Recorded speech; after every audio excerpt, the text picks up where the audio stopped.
is that he thinks I'm the one that offended him. I didn't offend him. He offended me. What did you do to him? No, it's not for television, that one. But he offended me.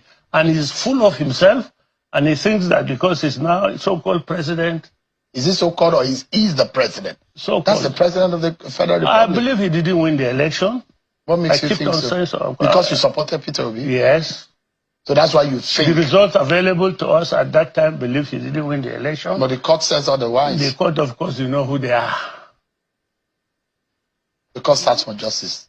Yeah, the court stands for justice in court. So you don't believe in the courts?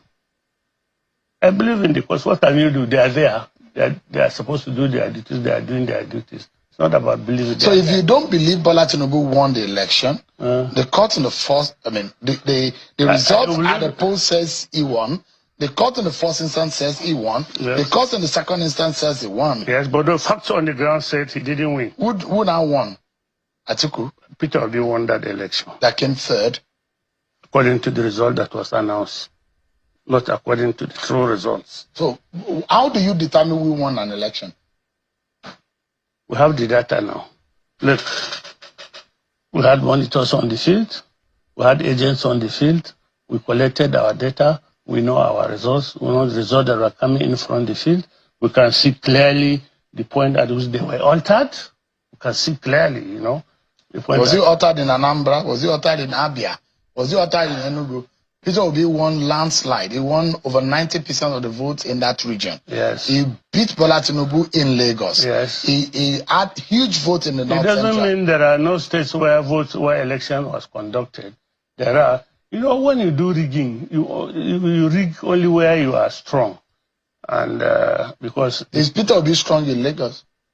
That is Bola Tinubu's state. Yes. As a politician, you know what it means when you lose your home top. I know what it means. They didn't understand the demography of Lagos very well at that time. So it was a shocker. It was a shocker. They underplayed the demography of Lagos. And it shocked them. And the demography showed. Subsequent elections, they worked on that demographic issue. That's why there was voter suppression in the gubernatorial election. And in this last election, local government. The demography took them by surprise. Would you still be supporting Peter Obi in 2027? I think they say a day in politics is long. Things have changed. The parameters that we were used to evaluate our candidate in 2023 is going to be different from this one. Things have moved on, so we'll see when we get there, we'll see what goes.